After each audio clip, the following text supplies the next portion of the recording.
All right, I'm gonna go ahead and get started. My name is Frank Berry.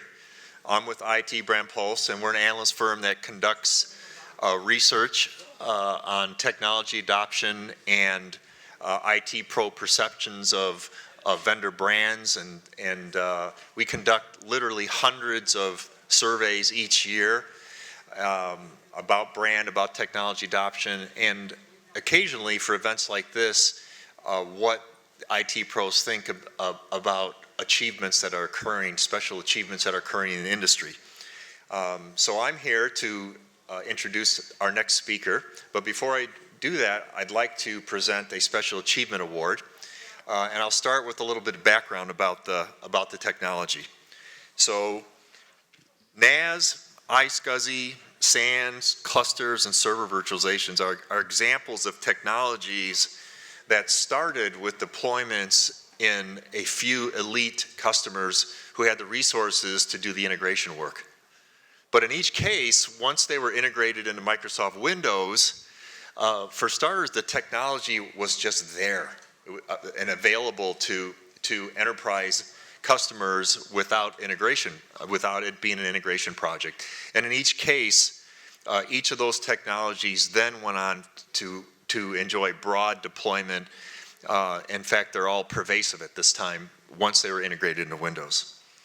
Until recently, scale-out computing fit into that category. It was technology that you would find deployed by rocket scientists at NASA or by hyperscalers like Facebook and Google.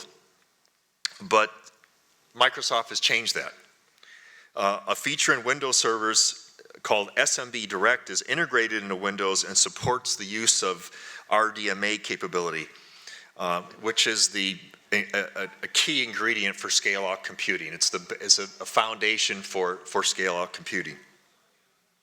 And our expectation is at least at IT Brand Pulse, is that now that it's just there in Windows, along with network adapters that support RDMA, scale-out computing is now going to proliferate in a broad basis in the enterprise.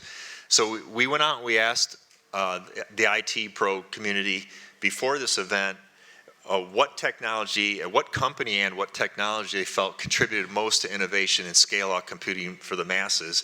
And among several choices that they had, they voted for Microsoft and SMB Direct. So to accept their award on behalf of Microsoft is Jim Pinkerton, who's one of the architects for SMB Direct.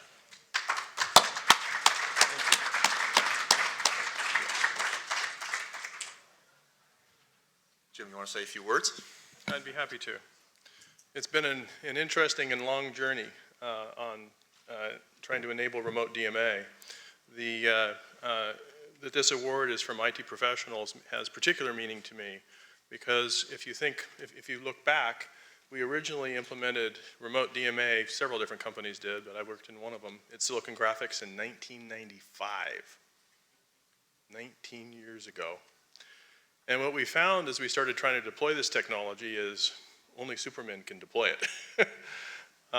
And so over a period of many years and many standards bodies, the InfiniBand Trade Association, the RDMA consortiums, and the IETF specifically, we've created an ecosystem. And so now we have a variety of vendors that perform at scale extremely well. It's been a fun, long road to get them to the point where they work reliably and scalably. And to me, most importantly, it's easy to deploy. And that has been kind of the last piece of the puzzle to make it so that you just plug the NIC in. It has this advanced capability with SMB3 using SMB Direct to be able to now essentially do 0 copies from your compute node to your storage node. You're only limited by the speed of the network. The CPU is essentially idle as you're moving all this. You can get amazing performance, 4K, 8K writes, you can saturate 40 gigabit Ethernet. We've shown scalability to 16.5 gigabytes per second using InfiniBand with multiple InfiniBand links. It's the brave new world as we compare where we used to be with Fiber Channel, where we had the same level of performance, but it was running at 4 gig. And think how many interfaces would be required to enable 16.5 gigabytes per second from one node to another. it's been a long march, but clearly the IT industry is seeing some value in it. So thank you very much. Thanks, Joe.